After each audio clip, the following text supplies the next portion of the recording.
Just a few more customizations we're going to make this week to our blog.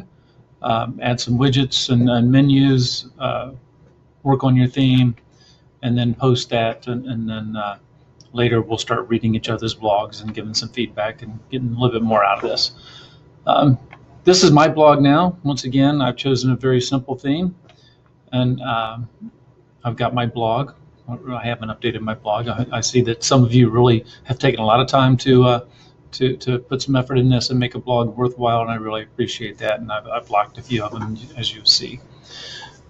Really, what I want to point out on my blog here is on the left-hand column, the top is really these items in here are called menu items or menus, and for the most part, I'm not sure I really like them.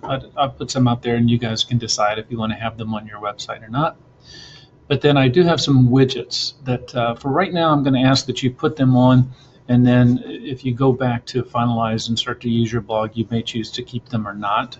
But it's going to help me in kind of the grading process and kind of see how we're sharing later. So one of the widgets I have is authors. I have a search widget that I'm going to get rid of. I have a follow. I'm actually following myself, so this is a follow link. The blogs I'm following, you'll notice I've done a grid, but it's all of your blogs, and I'm going to make it to where you can look at other students' blogs easily by just looking at my website. And then I've liked a few posts. So I'm going to take you back very quickly how to do that. Once again, we go to WordPress.com, and I am in the customization choice selection, and we've already talked about the ones above here: site identity, color and background fonts, and header image. And I hope you've added a few of those to your blog, to your website. Right here, I'm going to say menus. All right, so if I choose menus, you can see the theme I chose had some menus already on it. Yours may not, so you might have to create a new menu to get that done. But you can just see what menus are there. I have a home button that I can make it go anywhere I want. I've added a contact page, which what this allows the user to do is quickly send me an email and contact me. There may be other ways to do that. I put in a custom link to Google, so maybe there's something you want to share, and then I've linked to my only post. And it's really quite simple. Add the item, and you see what selections you have, and those may or may not be there. As I said, you may have to choose another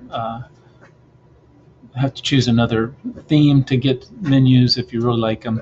If not, no big deal. Like I say, I'm not really that much of a fan of menu items. But what I do like, and I will ask you to do, is widgets. So the widgets, as I said, my authors, my search, blogs I follow, and notice you can, after you've added the widgets, which once again, you just go down to add a widget, and you look at all these widgets. You can put a audio player in there. You can, just play around. Which ones do you like? Facebook page plugin, all these things, Goodreads. As I said, just check out which ones you like. And then once you've selected them, authors, you can decide how you want that to look. I mean, mine just has authors. We could give it a different title. How many authors? How many posts you want to show for each author?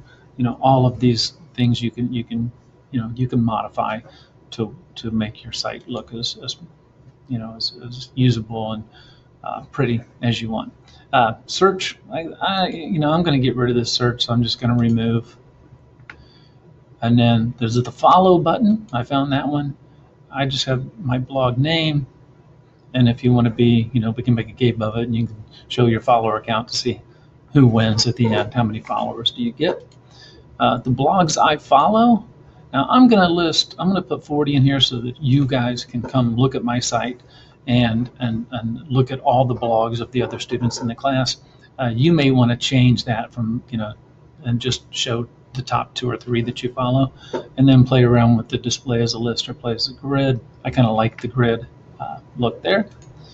And then posts I like. Same thing. You might end up following a lot of posts, or a lot of them that you like. It's kind of like in your reader. I'm just going to limit it to 3. I should probably do more, but I've selected a couple students' blogs here.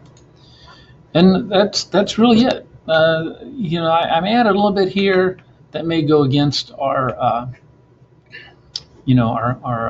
web design theory. There may be a lot of extra here that you're adding and making your site a little cumbersome, but bear with me. I just want to make sure you can modify those things on your blog, and we're going to use those as the class goes on. Happy blogging.